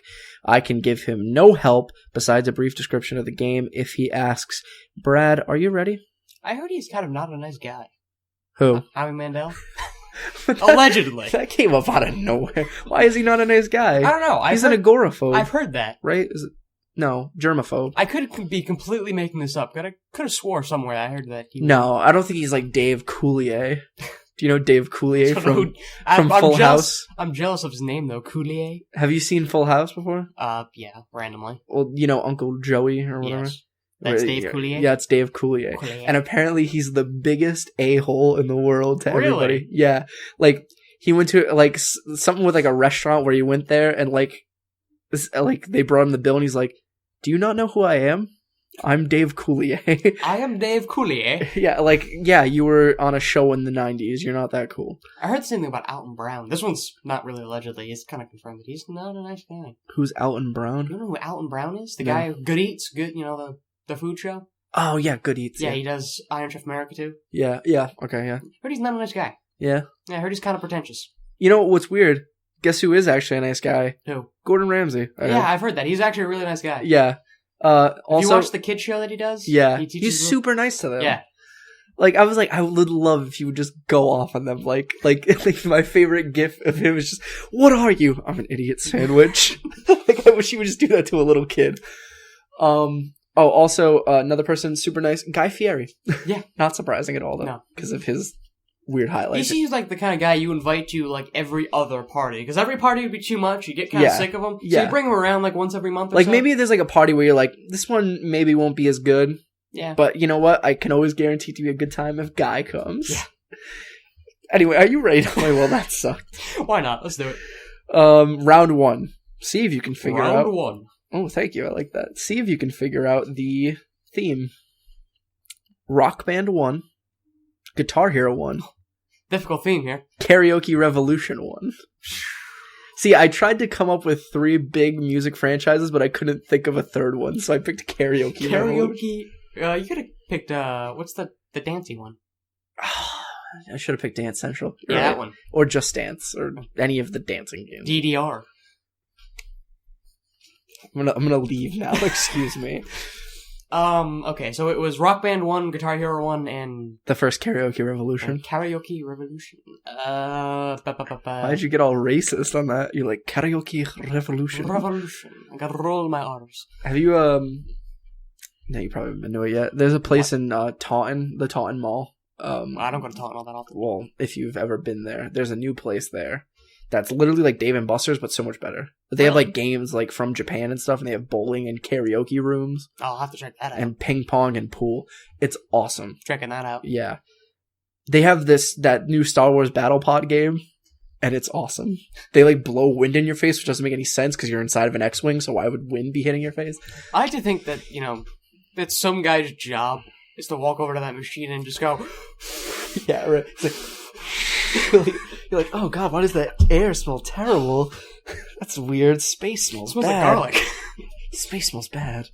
I'm inclined just to pick the karaoke one just because I feel like the Rock Band was... The Rock... You sound like an old man. I feel like the Rock Band. The Rock Band games. The one where you... that was like some old man Bill Cosby. I don't know what that was. You see, with the Rock Band and you're playing with the women, you gotta put the thing in their drink and then they die. Oh god. Went to a place I was not expecting. He got convicted. Yeah. Yeah, I think I'm gonna go first instant here. I'm thinking karaoke. Guitar Hero 1 was okay. Rock Band 1 everybody loved. So I'm going with karaoke, whatever it was. You're locking in Karaoke Revolution? Revolution. Correct. Yes. Correct. Can you tell me what Karaoke Revolution was? A 73. 80. Wow, okay. Better than I thought. If you were on what's it called? You would be closest without going over, I feel like, if you were on Price is Right. Really? Yeah. Rock Band 1 was the highest rated with 92. Yep. Guitar Hero was the second highest rated with 91. Both good games. Played them both. Both good. See if you can figure out the theme of this round. Round 2. Thank you for doing that for me. Twisted Metal, PS3 version.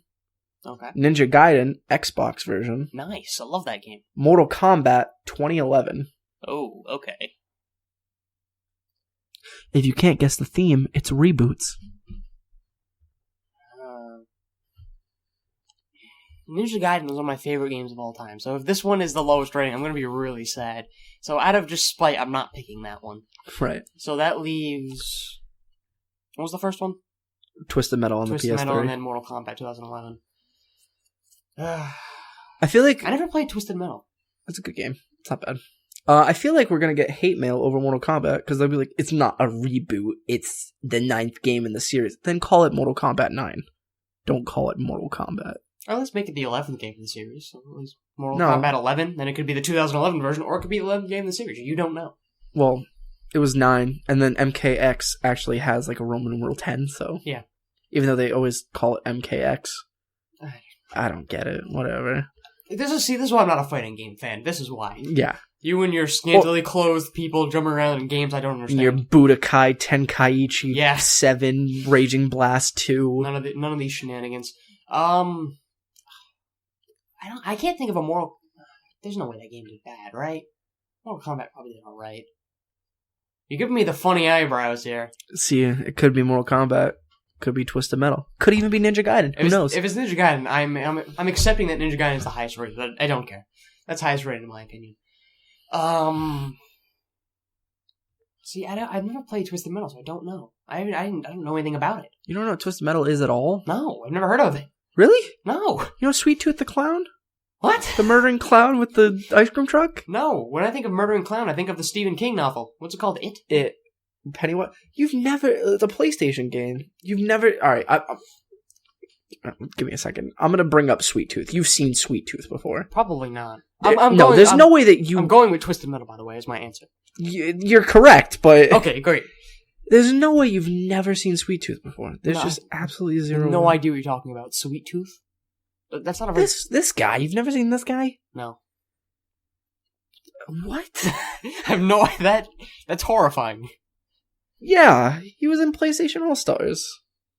Okay, he got significantly less buff in that one. In the first picture, he was like...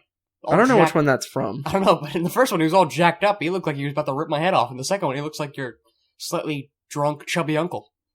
Right, he wore the mask thinking that it'd be a good idea. All it did was scare the children. You've never seen this car before? You've never seen that? No. I've learned of a new franchise today. Serious? What? Yeah, it was news to me, dude. I have no idea. What system was it originally on? Well, the first one was on PS1. Okay, I wasn't a big PS1 player. And then the first 4 are on PS1. Then they made 4? Yeah. Holy God. There's so many of these games. Then there's like another like little kid one. That's like yeah, let's make a children's game about a terrifying clown. Okay. No. It's like their little kid versions of the characters, and they play like with RC cars. It's a car combat game. Okay. So, like you shoot and like blow up cars, but you're in a car. They did RC cars, and then they made Twisted Metal Black on the PS2. Then they made Twisted Metal Head On the PSP. Then ported that to the PS2.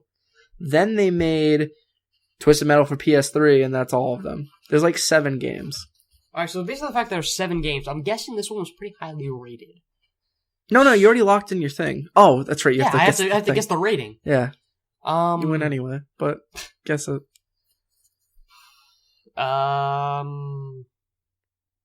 86. 76. Oh, alright. I got one number right. Yeah.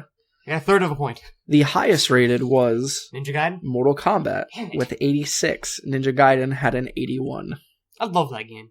You could get a lightsaber in it. It was awesome. Whoa, really? Yeah. You could get him like a... It wasn't... Does it work like a lightsaber would? Yeah, it's essentially a katana, but it's a lightsaber. Does it cut people's limbs off, is my point, when you hit them? You cut people's limbs off in that game all the time anyway. Sweet. I might actually play that game. Love Ninja Gaiden. Might try it. The last one's kind of disappointing. And the... No, I think there was like a remake, wasn't it? It was Ninja Gaiden, Ninja Gaiden 2. Ninja Gaiden 3 was not great. Yeah, didn't they remake Ninja Gaiden 3 though and make it good? Not that I'm aware of. They might have. And there was one that was completely spin-off, had nothing to do with the series. It was Ninja Gaiden. Yeah, I saw that one. It was like a zombie thing. Yeah, it was weird. Yeah, it was really weird. Weird. It's like the Yakuza game they made. Yeah, something like that. Round 3. See if you can figure out Round 3. See if you can figure out the theme of this round. Working on my announcer voice. Tomb Raider from PS1. Uncharted. Cooking Mama. Okay. From DS. So it's going to be female protagonists. Oh, you figured it out. And because I couldn't get the original, Metroid Prime. Metroid Prime. Okay. Okay. That's what you sounded like. Okay. I don't know anything about... Like, I know what Cooking Mama is, but I have no criteria on which to judge it, so I don't know how, like... It's like a cooking game. It's like a mini game collection sort of thing. You should have done Diner Dash. I would have known more about I didn't even think about Diner Dash. I was struggling to think of a third game with a female protagonist. Like, I had Metroid and Tomb Raider in my head. I was like, what's a third game with a female protagonist? And for some reason, the first thing that came to my head was Cooking Mama. I mean, you're not wrong. No. I can't think of a game either. But, yeah, I think that's a sad thing about our industry. I'm sure if I spent more than 30 seconds thinking, I could think of one. But right now I'm trying to think of how I'm going to judge Cooking Mama in terms of criteria. So, the Tomb Raider... Is this the original PlayStation 1 Tomb Raider. Original PlayStation 1 Tomb Raider. Polygon boobs. Yes. The pointy triangles. They were very pointy. Lose an eye with those things. Why are you shoving your eye on people's boobs? I mean, don't even... I'm not going there. All right. That was a weird Friday night. All right, I want to hear more about this story off air. I want to go with Cooking Mama just because I feel like that was probably the worst. But I'm torn between Tomb Raider and Cooking Mama. I think Metroid Prime was probably solid enough in what it was. I'm going with Tomb Raider. Changing my answer. I'm going with Tomb Raider. I'm locking it in. You could sweep the whole thing. It was Cooking Mama, wasn't it? It was Cooking Mama. I thought that was too easy. That's why I gave it to you, because I figured you'd get the second one wrong, but then you didn't. So I'm annoyed. I could have got all three. You want to guess what Cooking Mama was rated?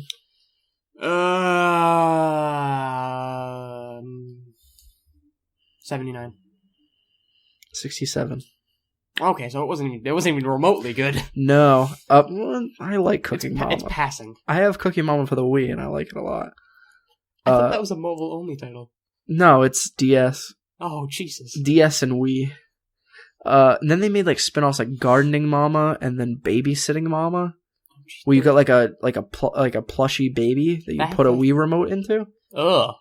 It's odd. That's wrong. Yeah.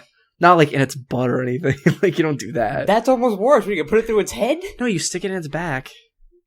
Ugh. It's got like a little spot on its back, I think. Anyway, Tomb Raider was the second lowest with 91, and the highest was Metroid Prime with a 97. Yeah. Metroid Prime was a great game. Yes. So that sucked. You won this week. Yeah, I did, but I'm you annoyed win this I didn't... crushed red pepper. Oh, fantastic. Maybe I can actually use that. That's awesome. There's like a little bit of crushed red pepper there. You don't need a lot. The most you can use that for is to like snort it like cocaine. Oh, yeah. I do it. You won this week. I'm happy that I won. Is that the first week you won, or did you win last time? I won in episode 10. I remember because that was the first time I won. It was an episode I didn't like. Oh, that's right. So I'm not a big fan of episode 10, guys. I don't like the episode. Don't like it. Why don't you just get on with the spiel? You want to get on with the spiel? Yeah. Okay. So. Okay. If you have an opinion, or you want to get in touch with us, just maybe drop us a line, have a chat. You can do that at completewithdlc@gmail.com. Say anything you like. I'll answer it. I don't care.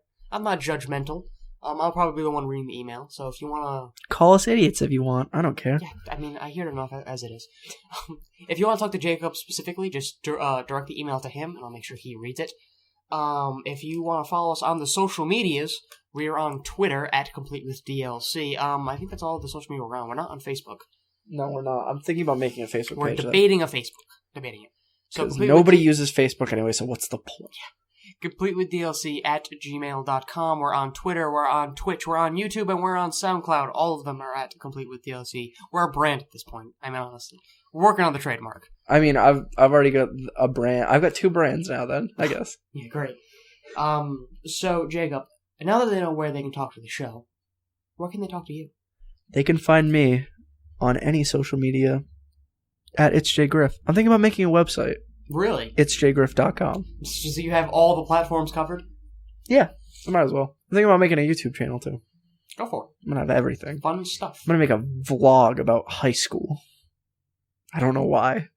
It was just maybe a vlog, maybe gaming. I don't know. Maybe I'll get Brad to guest star on it. Why not?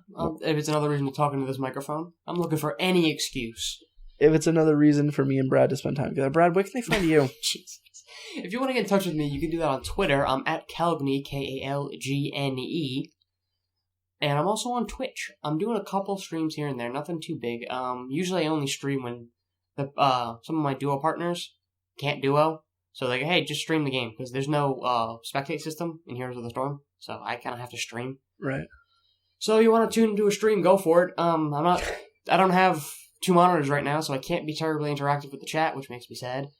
But I'm enjoying streaming nonetheless. It means I get to talk into this thing and I get to sound like an idiot, which... Why don't you use your phone for chat? I could do it, but that's what I used to do when I streamed. Yeah, I could do that. I might have to look into that in the future. Like when I streamed off PS4, I would just have my phone or like my laptop open. I haven't streamed off as... Do you have a laptop? Yeah, I have a laptop. If you have a laptop, just... I could open it up. Yeah, but yeah. I'm out of space on my desk. Yeah, you're right. Because what I didn't mention was when I played Halo 5, I got the Collector's Edition. I got it for Christmas. So I have that giant thing with the Master Chief and the Spartan Lock. It looks so cool. It's awesome. It goes with my Halo head from Halo 3. I'm shaking my head in judgment. Sorry, not Halo head, the Spartan Mark IV armor. I don't want to hear it. Why just call him Master Chief's helmet? That's what it is. Well, it's not it is Master Chief's helmet. It's his specific helmet, but it's the Mark IV Mjolnir armor. Really, they call it the Mjolnir armor. Whatever Thor's hammer is called, I can't pronounce it. You're right. Oh, okay. I didn't know it was called right. I didn't know it was Yes. called the Mjolnir armor. Yes. Jeez. It's Mark IV specifically. Yeah, why don't you call it Marvel? Call up Microsoft. Yeah. So yeah, if you want to get in touch with me, Twitter, Twitch, go for it. Kalgne, Kalgne. Can I say something about you? Yes. That I don't like? No. I forbid it. Your phone sometimes, it seems like you don't get texts on time or something like that, or you take a while to get texts. Oh, absolutely. I talk to anybody who knows me, I don't answer on time. You really need to make, like, another kind of thing for a chat thing. Just that way it's an easy, like, instant message to you. You want to aim me? Something like that. Just MSN anything. Messenger, maybe? Yeah. Flashback to the 90s here. Like, make a Kick or something. Snapchat, anything. Just so that way I can just, like, quick thing off to you. You're on Wi-Fi probably at home. Yeah, I'm on a Wi-Fi spot everywhere. Exactly. So when you're there, you just get a little snap that says, come over and record, you dunce. Well, see, today, Jacob's pointing out the fact that he texted me at, like, say 1 o'clock, and I got here. I literally texted you exactly at 1 o'clock. Yes. And it took me about 20 minutes to get here when I live 5 minutes down the street. The reason for that... Not even 5 minutes down the street. You live 2 minutes down the street. Yes, it's a really short walk. 1 minute by hoverboard. By hoverboard. Yeah. They're not hoverboards, okay? They don't hover. They have wheels. It's the concept. It's not. But, I made a pot of coffee, I ran my dishwasher, I did all those things.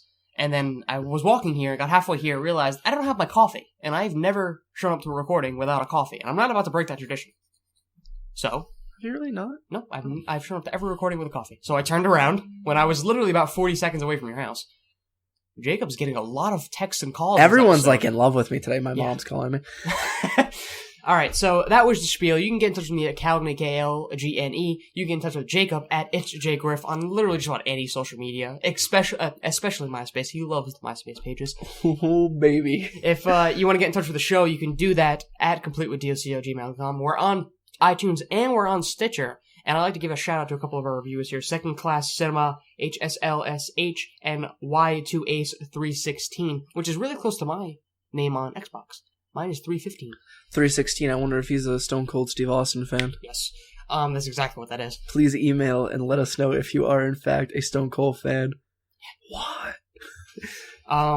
So yeah. Leave us a review. We'd love to hear the feedback. All the feedback we get is very appreciated. We take into consideration everything you guys say. Yes. We're trying to improve constantly, and it helps if you guys tell us what direction to point in, because we're idiots. The only thing that we maybe will never, ever fix is the length of the show. You know what? We're trying, okay? We try, but it doesn't work ever, because then we get into stupid stuff like when we talked about like lightsabers. We're doing right now, the fact this show should have ended about 20 minutes ago, but Yes. we're at, what, an hour and a half right now? Hour and 40? Almost hour 40. Yep, see? The show should have been an hour and 10 minutes today, but no. The game went on a little too long. Yeah. Anyway. Listen, guys, I've tried. Episode 1 through 9, I was religiously trying to shorten the show, and it just wasn't working. So we're aiming for like an hour and a half, hour and 15 minutes I'm just now. along for the ride. Yeah. So there's all the info. Leave us a review on iTunes, on Stitcher. We're still working on Google, but they haven't gotten back to us yet. Google. But yeah, I think that's the spiel. That's the spiel? That's everything? That's everything. That's the show? I believe that's the show. That's episode 11? Yes. It feels odd to say that's episode 11 when we've recorded 13 episodes. If you really, it's... This is the first numbered edition in a while. It's official episode 11. The other ones were technically specials. Yes, the Christmas or holiday, sorry. Yeah, don't want to offend anybody. Yeah, get your menorahs. The holiday and the New Year's Rockin' special. Eve. And then the new series we're calling, which is Complete with the Review. Where we review anything we really care about. Anything... Except for probably video games, because that's just probably going to end up going into what we're playing. Yeah, well, if we both get a game at launch, maybe we could do a Complete with Review for a game. Yeah, maybe. But honestly, that episode was honestly just a mic test, and then we decided, hey, we'll release it. Why not? Yeah, and we really wanted to talk about something, so I figured talk about Star Wars, because we both had seen it finally. I had seen it like twice by then. I've seen it 3 times now. Yeah. Ended up being a full-fledged episode. Yeah. So solid episode. It's okay. 5 out of 7. That doesn't make any sense. This has been Complete with DLC. I hope one of you listeners get that. Send me an email if you get that. This has been Complete with DLC. I'm Jacob Griffin. I'm Brad Knight. And this has been the episode. Goodbye.